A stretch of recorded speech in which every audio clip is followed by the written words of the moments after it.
High to all. अभी तक हम 19 सितंबर की सेकेंड शिफ्ट तक के सभी क्वेश्चंस कर चुके हैं। जिन्होंने पिछली वीडियोस अभी तक नहीं देखी हैं, आई रिक्वेस्ट यू ऑल कि प्लीज़ उन सेशन को देख लो। बहुत ज़्यादा फायदा होने वाला है। इस बात से फर्क नहीं पड़ता कि कौन वेंडर है, क्वेश्चंस ही रहेंगे और अच्छे क्वेश्चंस हमेशा अच्छे क्वेश्चंस ही रहेंगे। सो वो क्वेश्चंस आपको काफ़ी कुछ सिखाएंगे। Please cover up those questions. अब हम बात करेंगे 19 सितंबर की थर्ड शिफ्ट के क्वेश्चंस। सो शुरू करते हैं हम अपने सेशन को। बट जैसे ही क्वेश्चन आपके सामने आए, वीडियो को पॉज करो, खुद ट्राई करो and then look for the solution. In a kite ABCD, the longer diagonal BD is drawn. If angle ABD is 54 and ADB is 50 degree, what is the measure of DCB? अब सबसे पहले आपको ये समझना जरूरी है कि काइट फिगर एक्चुअली है क्या। काइट एक ऐसी फिगर होती है, जैसे मान लो ये साइड, ये साइड, ये साइड, ये साइड।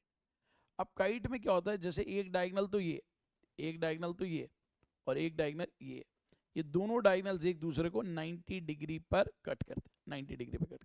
अब उसने बोला द लॉन्गर डायगोनल बीडी, तो ये बड़ा वाला डायगोनल बीडी, और काइट का नाम है एबीसीडी, तो एबीसीडी लिख लेते। बोला कि एंगल ए बी डी ये 54, ये 54। अब ए डी बी ये वाला एंगल 50। अब क्वेश्चन है what is the measure of D C B. ये कंप्लीट एंगल वो पूछ रहा आपसे, ये कंप्लीट एंगल वो आपसे पूछ रहा। अब देखो इसको कैसे इजीली सॉल्व कर सकते हो, कैसे इजीली सॉल्व कर सकते हो। आपको पता है, अगर आप ध्यान दो, ए बी सी ट्राइंगल, ये एक आइसोसेलेस ट्राइंगल, आइसोसेलेस ट्राइंगल, क्योंकि काइट में ये साइड इसके बराबर, ये वाली साइड इसके बराबर। सो अगर आइसोसेलेस ट्राइंगल और ये परपेंडिकुलर, तो ये 54 है तो पक्का ये भी 54 हो। सो सबसे पहले तो आप ये पता लगा लो, 90 प्लस 54 प्लस ये वाला एंगल, सो ये वाला एंगल कितना आ जाएगा 36, तो ये एंगल तो आ गया 36। सिमिलरली ए डी सी भी आइसोसेलेस, तो ये 50 है तो ये भी 50 हो जाएगा, तो ये 50 ये 90, तो ये वाला एंगल पता लगा लो 40। सो ये 36 ये 40, तो दोनों का सम हो जाएगा। सो एंगल डी सी भी अगर आपसे पूछा जाएगा, so 36 plus 40 which is 76। Answer for this is B option. अगले क्वेश्चन में मूव करते हैं। The pie chart below shows the expenditure.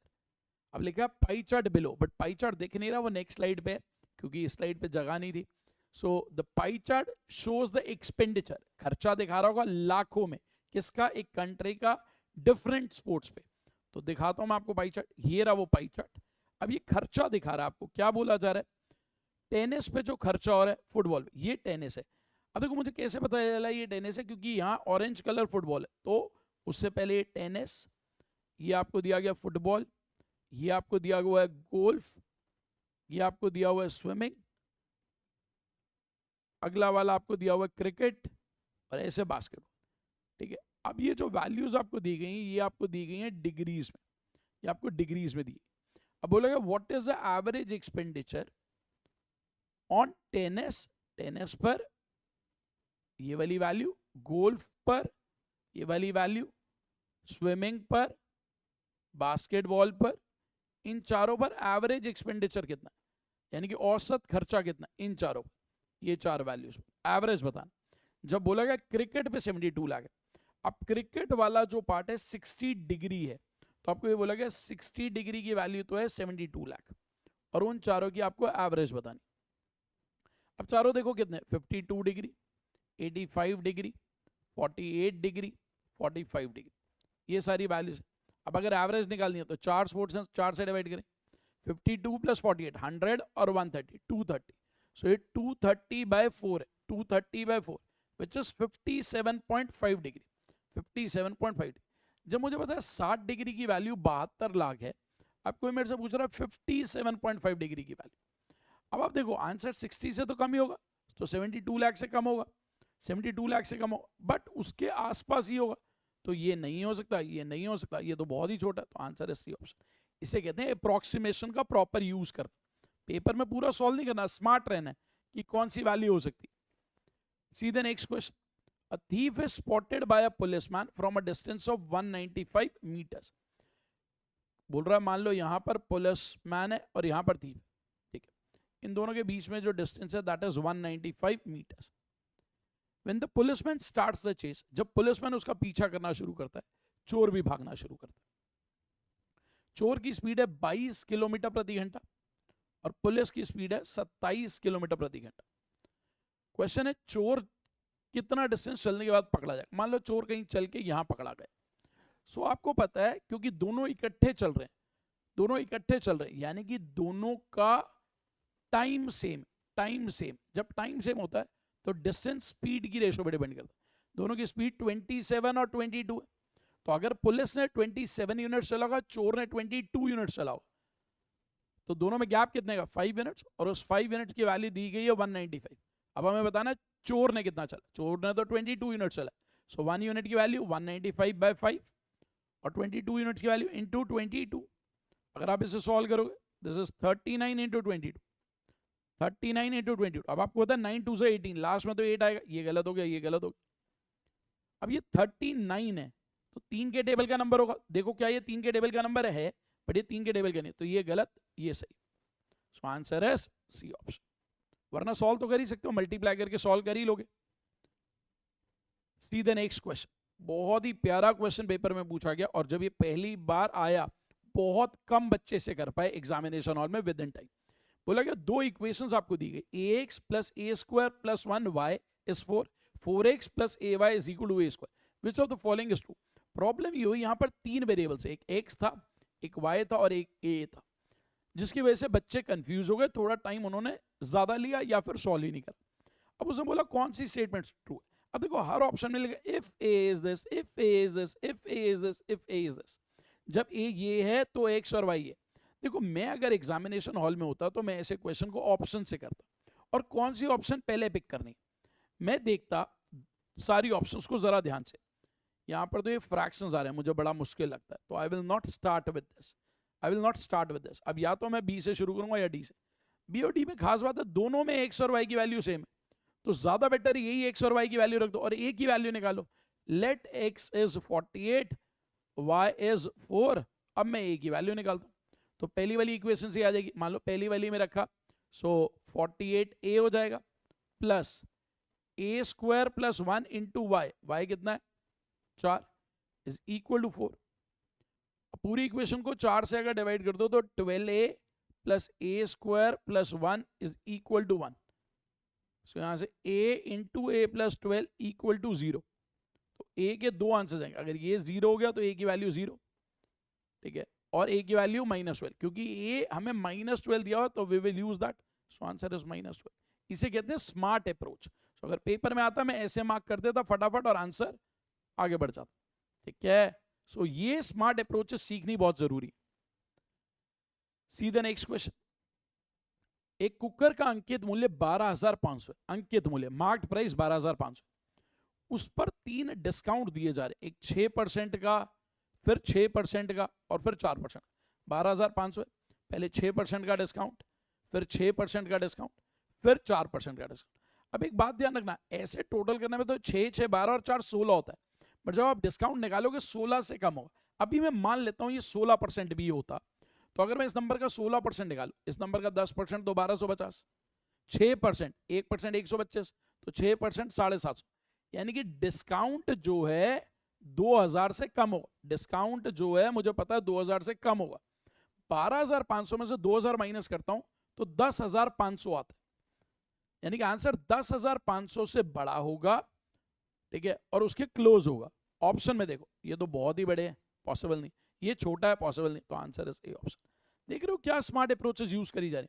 वैसे डिस्काउंट बन रहा था 16%, मैंने 16% निकाला, मुझे पता आंसर 2000 से कम डिस्काउंट होगा, यानी कि जो नेट सेलिंग प्राइस होगा वो 10,500 से बड़ा होगा, एक ही ऑप्शन थी।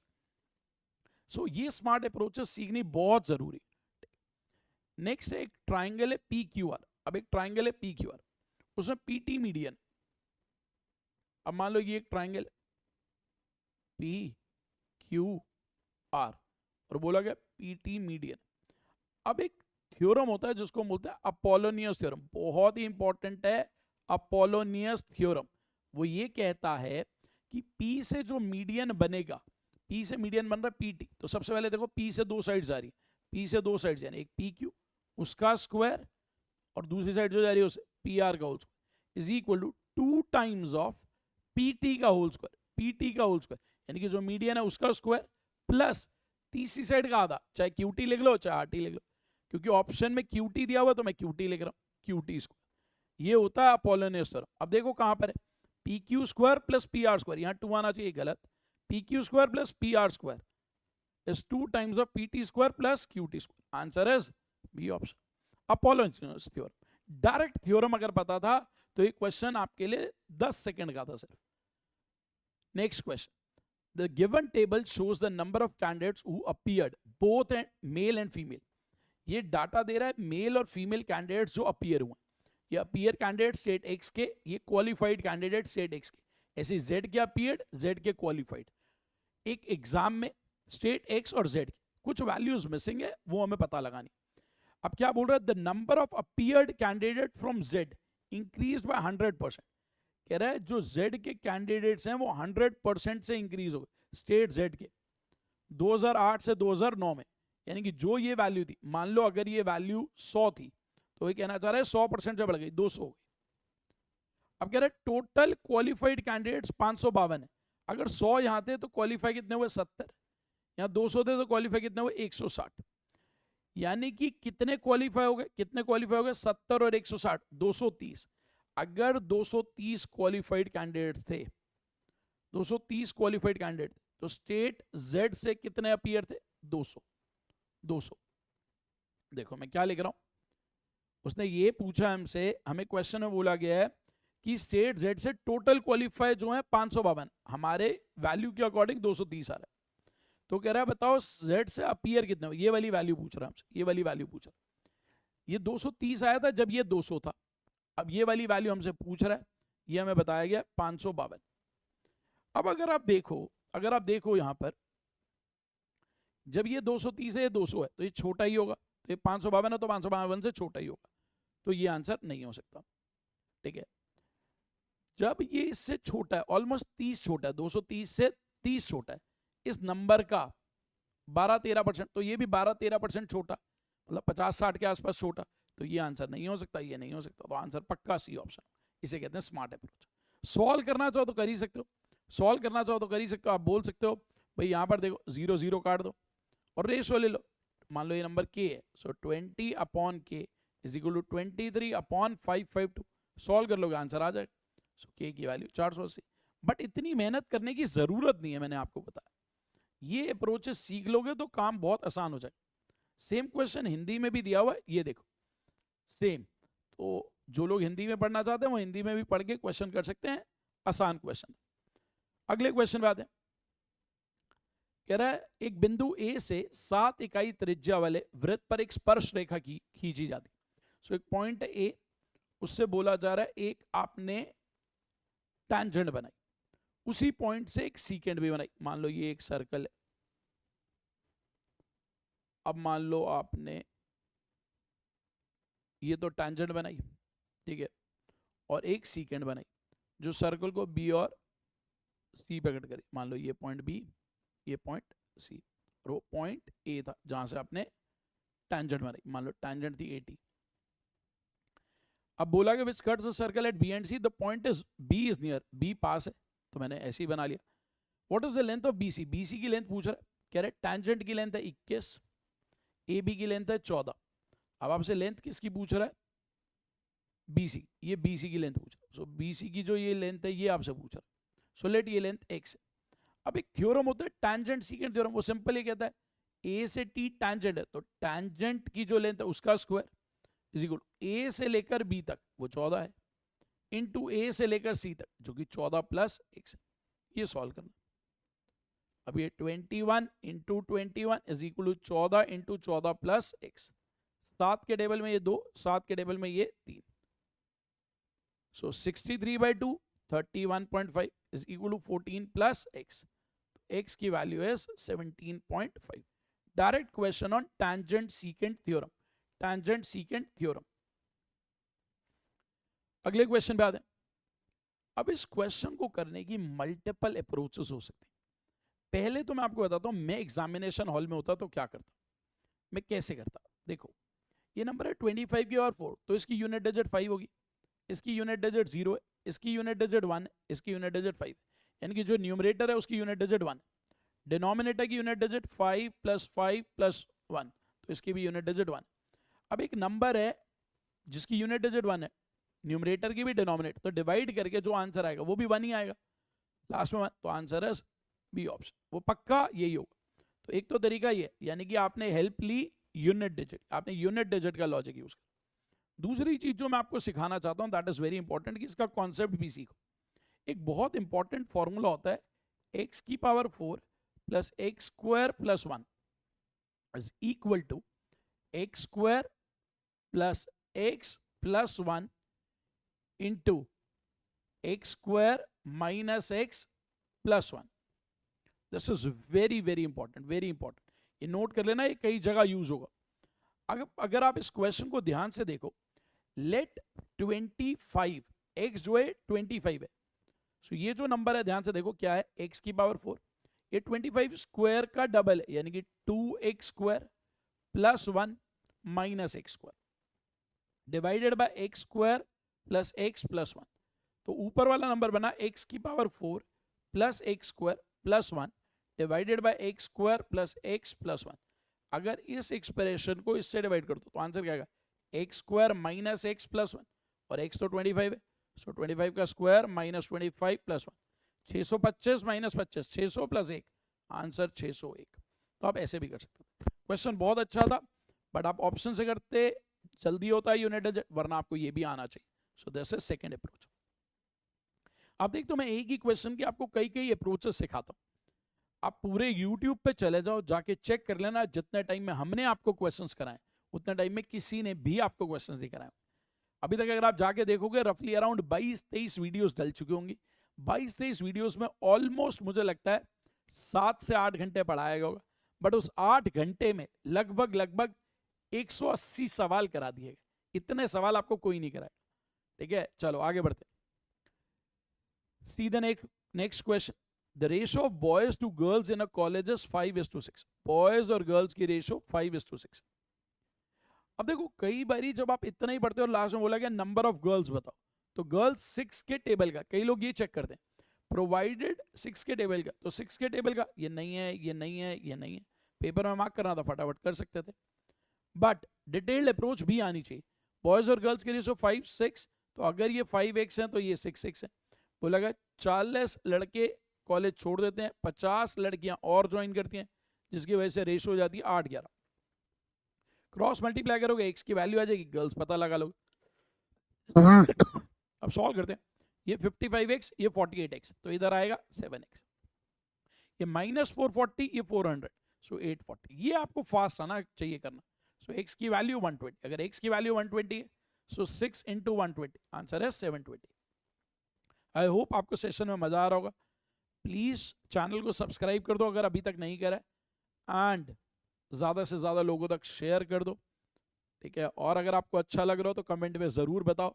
और इस वीक हमारा लाइव सेशन है परमिटेशन कॉम्बिनेशन, उसको ज्वाइन करना मत भूलना, that is very very important, क्योंकि नया पैटर्न जो आ रहा है उसमें परमिटेशन कॉम्बिनेशन पूछ रहे हैं। हम पूरा मैराथन सेशन में एक एक चीज़ 3 से 4 घंटे में सारी खत्म कर देंगे। So please join that session. Thank you to all.